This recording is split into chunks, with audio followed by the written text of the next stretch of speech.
Hello and welcome to Bright Talk.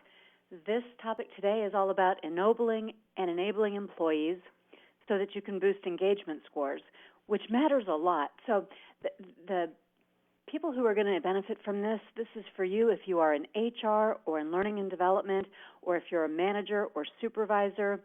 It'll be helpful if you're an emerging leader, or if you're anyone who's responsible for the development and engagement of employees. This quote that I have on screen for you, that's why this topic matters so much. See, engaged employees outperform those who are less engaged in every single way that matters in terms of measurable business results. So in this Bright Talk, what we'll do is we'll spend our first few minutes talking about employee engagement and what it does for a business. And then we'll shift and talk about a people-first approach that can help you boost employee engagement and realize all these benefits. For those of you I haven't had the pleasure of working with or meeting in the past, let me just briefly introduce myself. I'm Deb Calvert. I am the author of a book series called the Discover Questions, Get You Connected series, and I also write the award-winning blog called Connect to Lead. Please be sure to link in with me, whether it be on LinkedIn or Twitter or Google Plus or Facebook. My handle there is on screen, and I'd really enjoy being able to connect with you one-to-one. I conduct sales coaching as well as leadership coaching, leadership development training, and research in the field of leadership and sales. And before I started this business, People First Productivity Solutions, 10 years ago, I held a role in a Fortune 500 company as a corporate HR director. If you're new to Bright Talk, let me point out two important features for you. First, be sure to notice the link called Attachments. There's good stuff there. It's in the upper left corner of your screen. And I've included some bonus resources there to supplement and extend what we're going to be talking about today. As we come to those, I'll be sure and point them out to you again. And then second, if you're new to Bright Talk, you should know that you can subscribe to this channel. And if you do, you'll get more content from me each month. Because Bright Talk, it makes it really easy to stay on top of what's new and what's relevant. So enough of all that commercial stuff. Let's get right down to business with our topic. And I think the right place to start is with the definition. This term, employee engagement, it gets bantered around quite a bit. So let's go with a common definition. I like this one because it captures two pieces of this concept. Employee engagement is a heightened emotional connection that an employee feels toward their organization. That's part one. And please don't dismiss that word emotional. I'll come back and explain why that one matters so much. But the second part of this definition, because of the emotional connection, the employee then is influenced to apply additional discretionary effort to their work. The times when they have a choice about how much thought and time to put into their work goes back to whether or not they have that emotional connection. So this will be our working definition. Now let's talk about why this really does matter. And at a high level, it matters because engagement, that emotional connection that the employee feels toward their work, that emotional connection, engagement, is the primary enabler of any business strategy that is successfully executed. It's impossible to successfully execute, fully, optimally execute on a business strategy unless you have high levels of employee engagement. Now, there's a lot of data and proof behind this.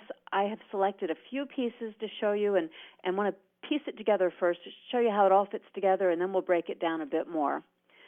But remember, this employee engagement, we're talking about the heightened emotional connection an employee feels toward their organization that influences them to apply additional discretionary effort toward their work. And what you get right away from that heightened emotional connection, well, of course, it yields retention. Your employees stay with you. And from that means your high potentials are also sticking around. So you're building bench strength toward the future. And you also get a bonus here because that's a reduction in your recruiting costs and the time that you have to spend on recruiting and onboarding and ramping up new hires. So engaged employees stick around, a myriad of benefits that come from that. And because they stick around and because they're applying additional discretionary effort, you also get an increase in productivity. Within the organization, you get higher productivity levels, And those productive, engaged employees, they give you more satisfied customers. And all these things link together. Higher levels of customer satisfaction are proven to come from heightened levels of employee engagement.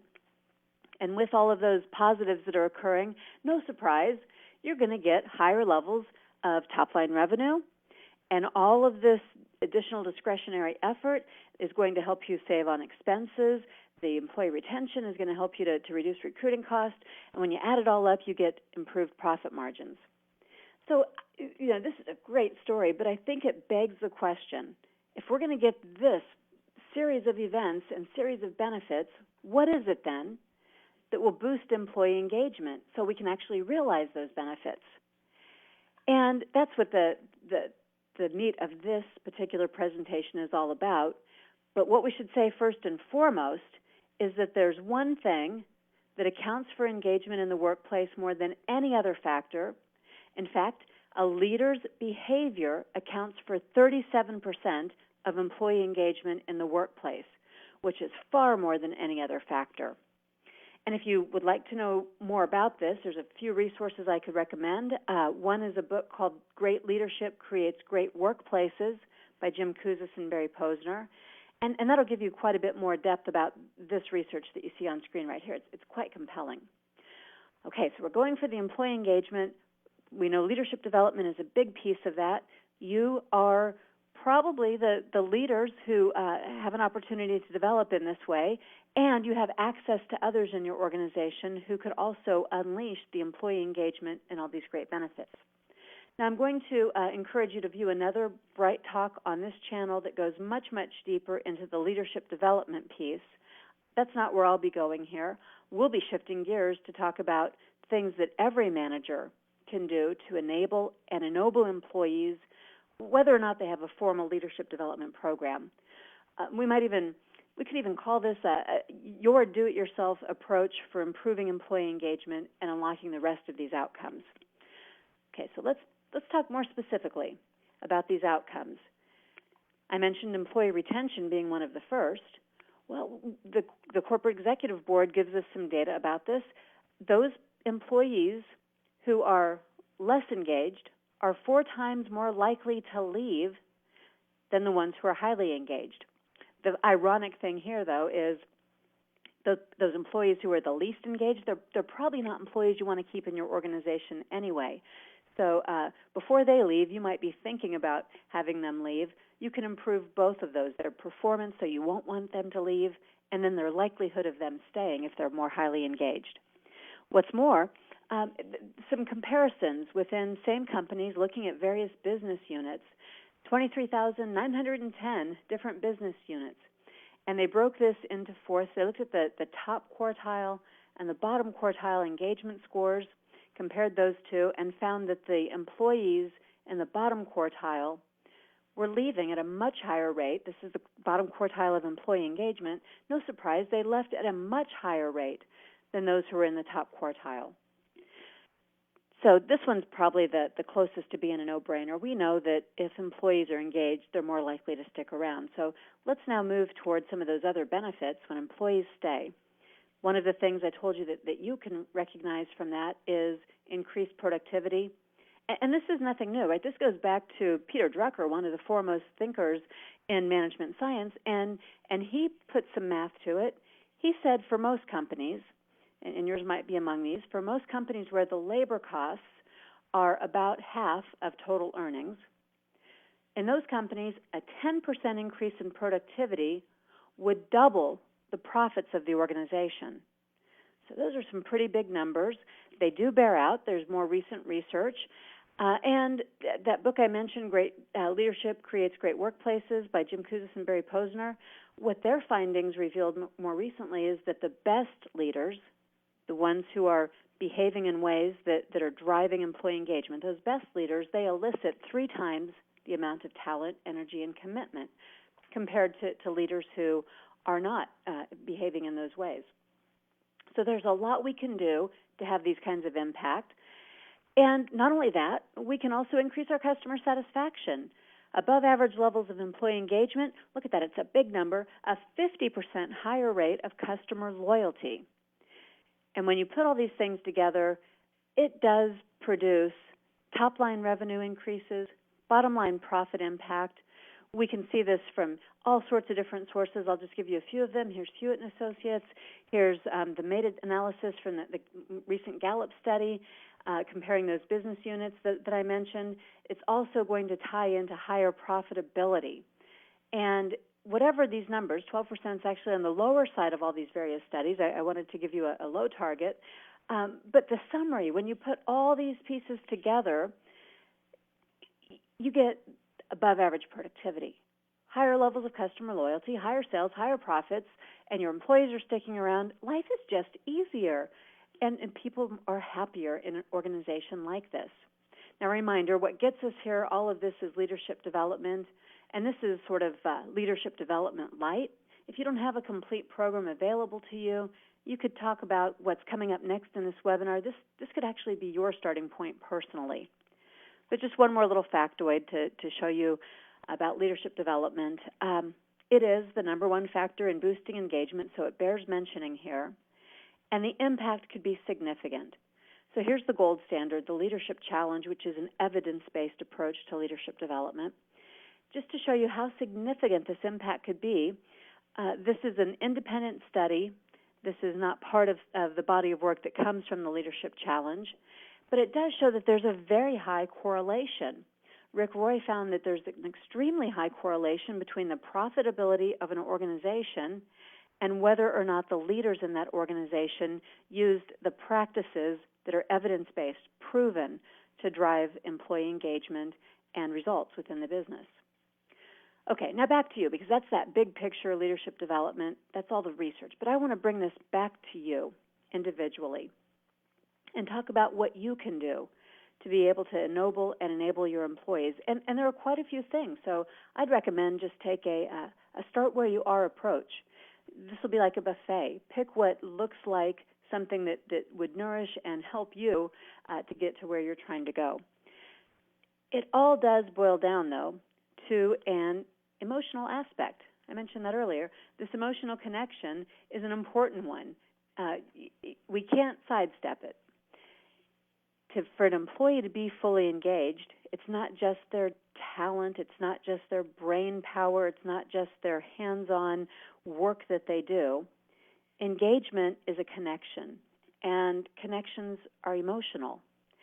And when we put these two things side by side, the rational reasons that somebody would choose to stick with a workplace, the rational reasons that someone would choose to invest additional discretionary effort, rational reasons being things like I could earn a raise, or I could keep my job, or it's what's expected of me, or my appraisal just came out and I know I need to work harder. Those are all rational reasons. But bigger impact than any of those rational reasons is this emotional commitment, how people feel about the workplace, and more importantly, how they feel about the manager that they report to. See, it's the manager, the direct report manager, that has the biggest impact on an employee's level of commitment. I'm talking emotional commitment to the team, the organization, and to the job.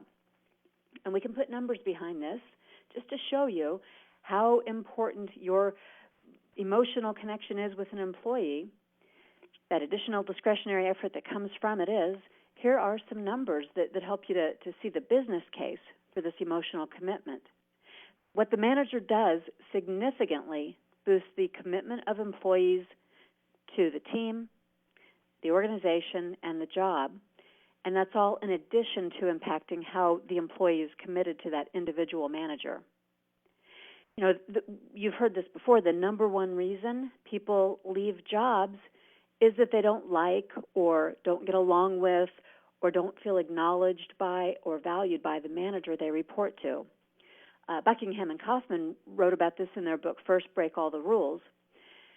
And that means that you have the opportunity as a manager or as someone who influences or trains managers, you have such a fabulous opportunity to make a big impact on the work your employees do. And it's not by giving them more product training or more technical knowledge or more skills. Those things matter, certainly. But you don't want to overlook the importance of this commitment. And I'll show you how to build that commitment by enabling and ennobling your employees as we continue to build here. While we're getting there, while we're getting to all of this, by now you're probably beginning to think along these lines already. There's an essential building block.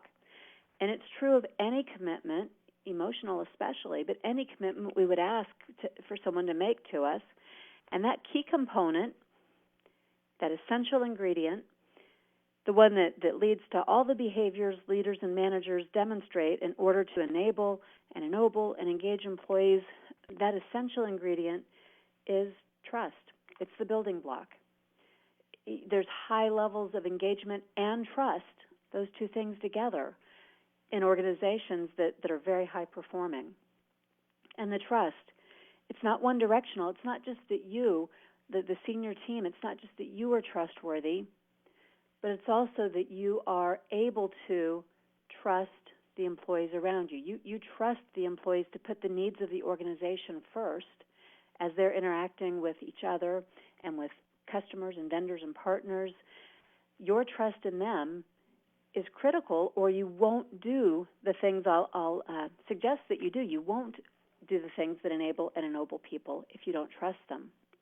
And by the way, if you don't trust them, if you're unable to trust people in your organization, well, that's a whole other problem. But I'd ask you first to start with considering what it is that causes you to have that mistrust.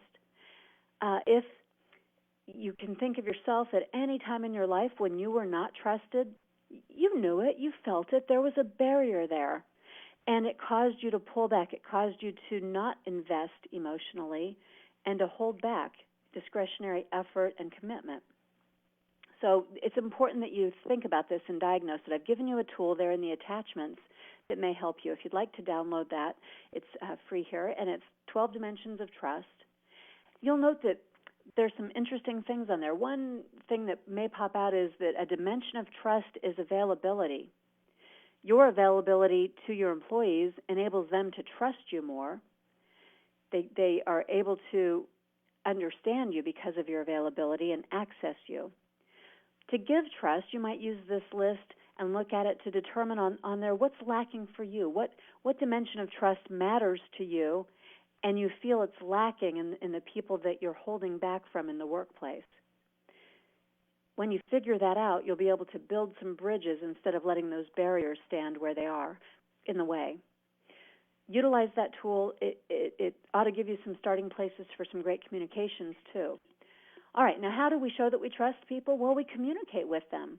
We talk about our successes as well as our challenges pretty transparently, and we involve them in decisions. In fact, we gather information from them before decisions are made. We don't just, at the top of the team, push our own decisions downward and expect people to immediately adopt them. When we have trust, we have a greater sense of engagement and involvement.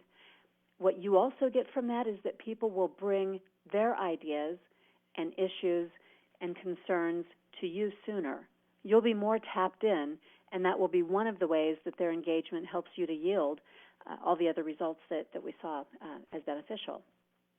Okay, now we got to get down to the nitty-gritty. The clock is ticking fast. So I am going to talk about enabling others and show you 6 specific ways that you can enable others. They'll be high level. Every one of the 6 could certainly go deeper, and I'd invite you to be in touch if you'd like to take any of these a little bit deeper in your organization. But after we talk about those 6 enabling ways, we'll shift gears and talk about 6 ways to ennoble. Now, what's the difference? What are these words all about? Let's start there. When I talk about enabling others, I'm talking about the things that you do to make someone ready, to help them to have the means, the resources, the capabilities they need, including authority, to do what you're asking them to do. When you enable, you make it possible, you make it easy for people to do something. Now, at a high level, enablement includes tools and training and trust and resources and time, all those things. And if you're not enabling, if you're not providing tools, training, resources, time, and trust, if you're not giving power away and sharing it, if you're not enabling, you're potentially disabling people. You're keeping them from doing all that they could do. and from contributing everything that they could be contributing to the team.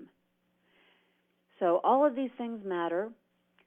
They're easy to do in some situations, harder in others.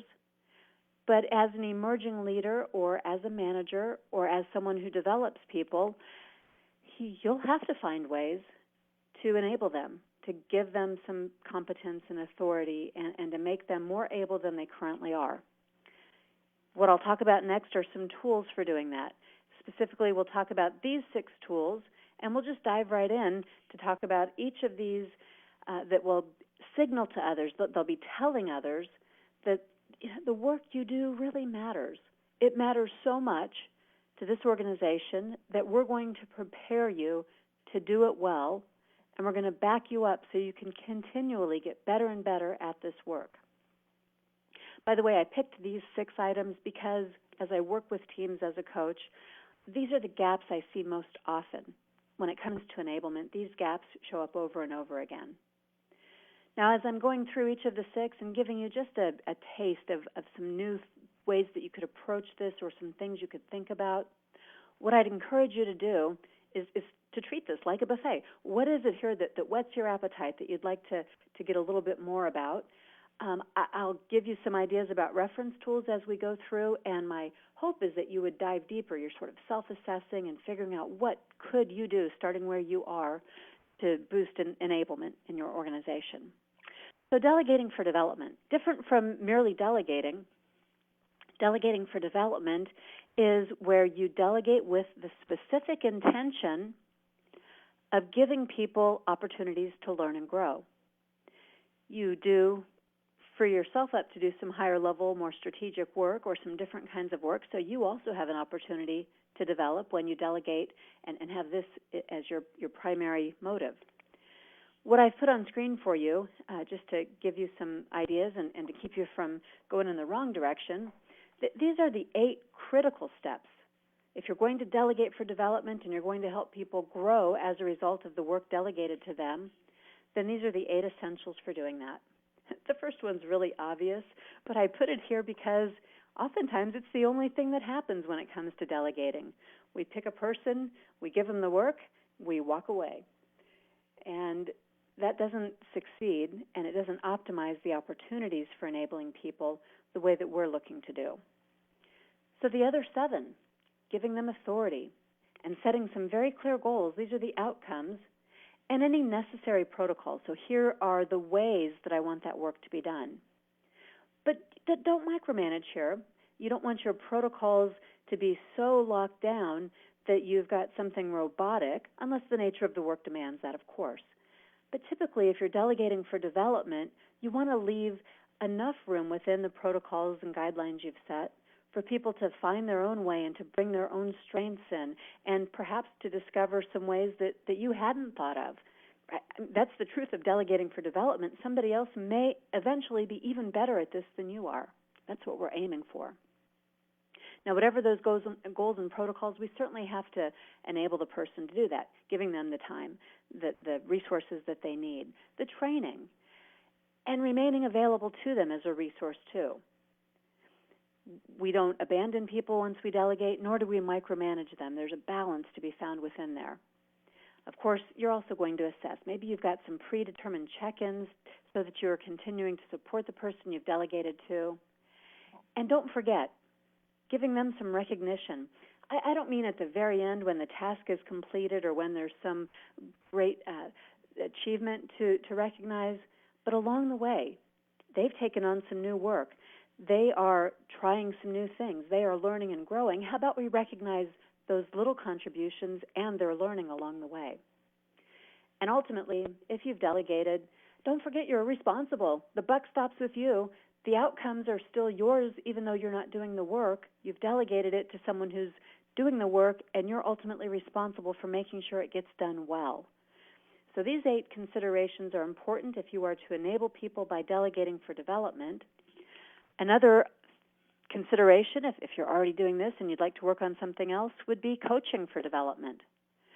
Coaching not just for performance, coaching not just the people who are struggling, but dedicating time to coach people for development. including your top performers, your middle performers, everybody on your team.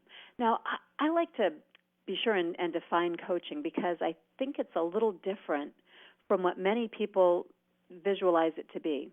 Coaching is different. It's not the same as mentoring. It's not the same as managing.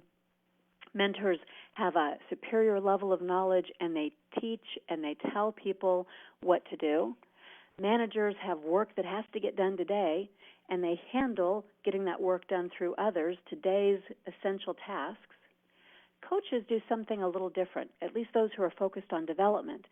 They're enabling people by helping them to self-discover and cross-apply what they already know. And coaches encourage people to set their own goals and get clarity and then to stretch them toward those goals as they self-reflect and they learn from their trial and error. And coaches, in order to do all of that, they don't need a single bit of knowledge about the function that individual is doing, so you can enable people outside your own job function. Coaches don't have to know how to do the job. Those are mentors. Coaches need to be really good active listeners who ask questions and then extract what the individual being coached already knows and helps that individual to self-discover. And most importantly, when you're coaching for development and enabling a person in these ways, you're focusing on the future, not the past, not even the present, but focusing on the goals and what it will take and how they can reach them, helping them self-discover the ways to overcome their own barriers and to stay focused on what matters most to them. Now, here's one that's a little more obvious. We got to put it here, though, because so often people find themselves in jobs, maybe they're new, and in those jobs, they don't have adequate training. They're left to their own devices to sort of figure it out or to pick it up from other members of the team who may or may not, by the way, be giving them the messages you want them to receive. So whether you're onboarding or whether these are employees who are now being delegated some new work or they're developing for next level roles, don't neglect the skills training that's needed. And skills training, again, not just the technical knowledge, for people to be fully enabled and to be emotionally committed in the workplace. When they're new, they need to be connected to the values and the fundamentals of the culture, to be able to understand what is it about this place that makes it unique and special, and what do I need to know to be able to fit in here. And beyond that, people at every stage of their career, they do need some soft skills training, whether it's emotional intelligence or whether it's candid conversations or how to use your voice. There are all sorts of soft skills that if people could have access to them, they wouldn't have career stallers and stoppers in their way. You'll know the right soft skills for any employee because it's the thing you're writing up on their review for the third time in a row, and it's driving you nuts about them, and why won't they just learn? There's a gap. Is there some soft skills training that you can point them toward, a resource you can provide to enable them to work through that gap? And, of course, hard skills, whatever they need for the job. I strongly encourage you to consider, for your high pose, for anybody who is looking to move into leadership roles at some point, but even those who are natural leaders and influencers, consider giving them a little emerging leaders support. And that doesn't have to be expensive, and it doesn't have to be risky. It doesn't have to be time-consuming. In the attachments here on Bright Talk, I've given you access at no cost and no obligation for a starter emerging leaders training. It's completely free. It's open to anybody that wants it.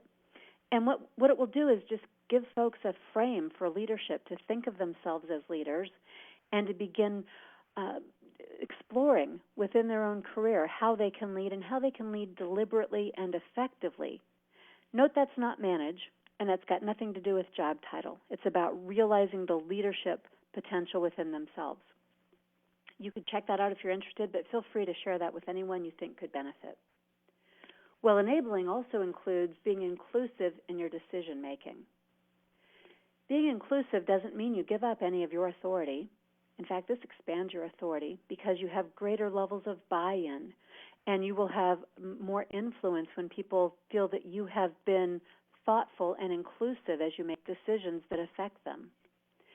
You want to be inclusive in the decision-making in many ways, Think about your process for decisions. Who do you ask and consult and share information with and get reactions to before the decision's made?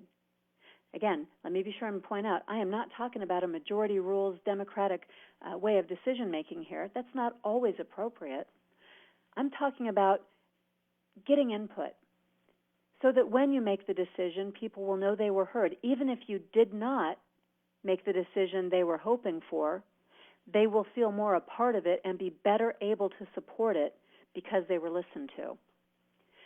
Share your decision criteria. You're enabling people if they understand how you came to the decisions you came to. That way they can anticipate future decisions and they can understand those decisions and they won't feel like they have to operate in the dark.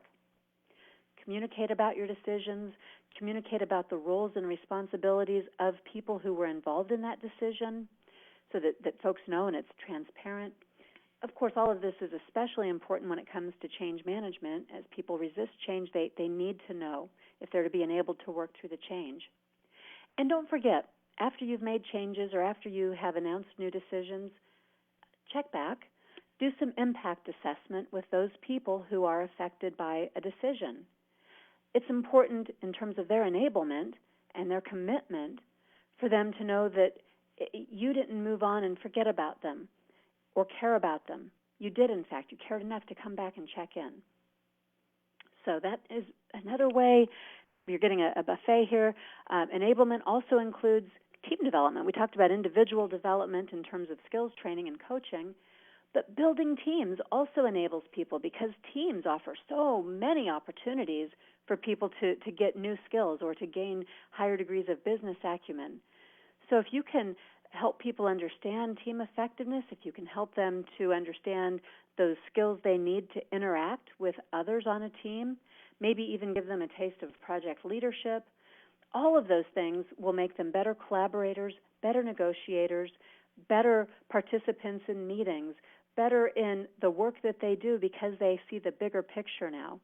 So finding opportunities to enable people by appointing them to teams or by encouraging them to reach out to other members of an existing team. Now, I mentioned that I'd give you some pointers toward resources. If team development and team effectiveness is important to you, be sure and look at our website. It's been on screen there at the bottom. We have a blog, a weekly blog called Connect to Win, and it's all about team effectiveness. And every week on Friday when it comes out, it also has next steps at the bottom that give you additional resources every week, infographics and other places you can go to get information that will benefit your team. Enabling individuals, enabling team members, it all involves connections, as we said.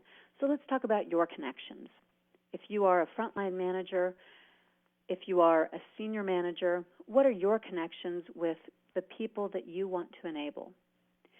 Because enablement never happens in a vacuum, and this emotional commitment can't happen without you being directly connected to people in various ways.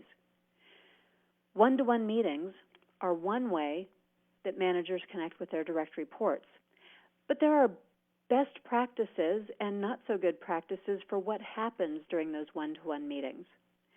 And if you'd like to have a blueprint for the most effective one-to-one meeting, again, on our website, there's an infographic about this, and I'd encourage you to come and take a look and download that.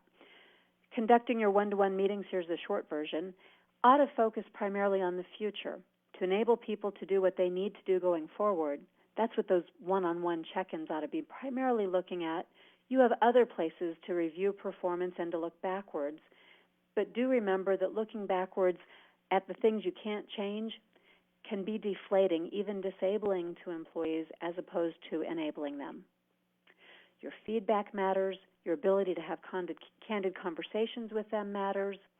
All of your connections, even on down to the team celebrations, try to answer in every one of those dialogues the question that people inherently are asking, always asking in the back of their mind, do I belong here? Is this the right team for me? Am I in the right place?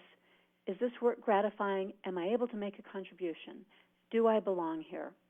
And if you'll thread that into the conversations that you have with people more often, you will build that emotional commitment and you will be seeing ways to enable them. Not only that, you'll be seeing ways to ennoble them, which is the second part of this that we want to be talking about.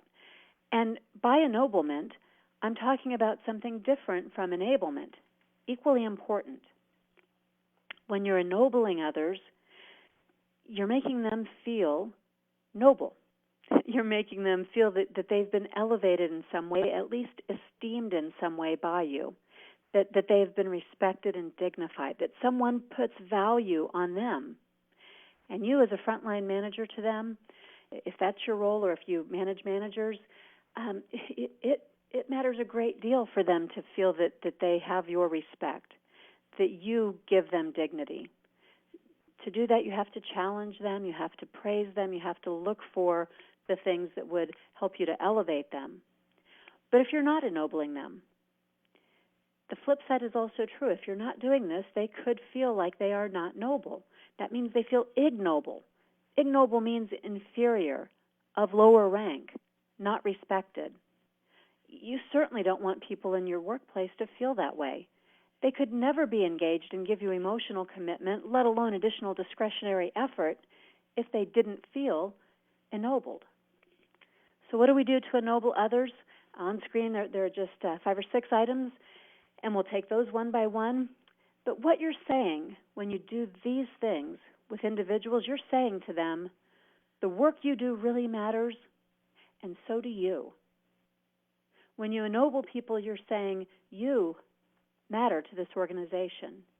You matter to me, your manager. You matter to us, the senior team. And because you matter, I'm taking time out of my busy day to do these things with you and for you. This is the essence of putting people first. I'm going to show you the ways that you can do this. Many of them, there are also free tools available at our website, People First Productivity Solutions, People First PS. We give away these tools. I just want to be clear. We give them away, these tools and tips, because we fundamentally believe, we were founded in this principle because we believe that everyone should have access to content that helps them to be a better leader. Beyond that, if you'd like to go deeper, we do. We offer coaching and consulting and training. But because the people in your organization matter, because they deserve the very best leadership, be thinking about these items that you see on screen, the ways that you can ennoble people in your organization. It starts with getting acquainted with them. From the day they walk in the door, letting them get to know you, tuning up your listening skills so that they know that when they're talking to you, you really are tuned in, you're available, they can trust you. Providing mentors, you or others, that can help them to get acquainted with the organization and with their job and the individuals, person to person. Giving them the who's who. How can I find and reach out for the support that I need and make as many of those valuable connections as possible in a meaningful way? And let them get acquainted with the company values and with cross-functional support systems that they could use. This is how people begin to feel like they've found the place where they belong. This is where emotional connections get formed, is when you pave the way to help people access what they need at a one-to-one level. It's not bureaucratic. It's not in a system somewhere. It's about the people. People need people. And they want to feel that their voice counts, too. They want to feel like they share in the vision and that you have come to them and you have asked for their input. And you've shown them how their own interests can be realized within the vision that you share with them, the vision that they had a voice and a part in shaping because you were consulting with them and listening to them and understanding their needs. You're asking them simply, what do you think? And again, it's not majority rules. This will still be your vision. It will still link to the overall vision of the organization. But it won't exist out there alone. It will be supported by the involvement of each and every employee who sees themselves as a part of this vision. So we need to involve them, and to do that, as I said, every single voice has to count, and people have to know. They have to know that disagreeing with you is okay. They can't be afraid of being squashed. They need to know that even if you don't agree with them, that you'll listen. In fact, maybe you even go so far as to invite dissenting opinions so that your decision quality improves. And maybe you mine for conflict in meetings to avoid groupthink And because you understand that the value of these people that you've hired and brought onto your team, you didn't bring them there to be foot soldiers or robots. You brought them there because of their unique perspectives and expertise and opinions, their point of view that no one but them may have. So you value that, and you give people permission to use their voice. And when you do, every time you do, you boost their confidence. They are willing to take a few more risks and to try some new things. And by doing so, they develop competence. They'll be more open. They'll ask you more questions. They'll listen to you because you've listened to them. You've listened to them with empathy. They're going to listen to you in a way that demonstrates their emotional commitment that is reciprocal for that. So these pieces all fit together. Of course, we also ennoble people by rewarding and recognizing them. They're not just a cog in the wheel. They want to make a contribution. We're helping them to make that contribution by showing them the answers to these questions. What you can contribute is this. And one of the ways that I make sure you understand that is I tell you, and I performance manage you, but I also celebrate you when you do what I've been looking for you to do and when those contributions pay off. And I call it out. I let you know when your work has had a big impact in serving the vision or advancing the mission of the company, because I know that you are needing to hear that you're important and that your work matters and that you are special. Your voice is unique and so are you, and your contributions are critical to us. You aren't just someone who could be replaced tomorrow. And even if you could be, I don't want to. That's hard work to go out and find somebody else and to do all that recruiting and starting from scratch. So people matter. We just have to let them know they matter because they're not cogs in the wheel. And we do give them rewards and recognition to affirm that. We remember that there's a positive to negative ratio. For every one constructive feedback we give to people, we need to give them 3 positives. And if we look, the positives are there, just waiting to be given. Let's recognize effort in addition to achievement, and let's affirm and dignify people and reinforce the things we'd like to see them doing more of. And to make it good recognition, let's make it timely and personal. That's where the emotional commitment is important again. And let's make it meaningful because you took the time to notice. Now, doing everything I've talked about, it does require a shift in mindset. It's a people-first mindset shift. I've given you a dozen specific areas to focus on for ennobling and enabling people. You probably want to start with just one and go deeper with it. Invest your time and energy in the people around you because it pays back huge dividends in all the ways that stem from employee engagement. Doing any of these things, though, any one of these requires that shift to thinking about people. Before your paperwork, before your projects, before the company's products, even before the company's profits, people come first because they matter, and you get none of that, not even the profits, without the people. Ennobling and enabling people demonstrates that you believe in this, and it does result in improved engagement, which translates into real results. How you grow a business is by putting people first. And we can help. Here at People First Productivity Solutions, we build organizational strength by putting people first, and we look forward to helping you do the same. Please don't hesitate to be in touch with us.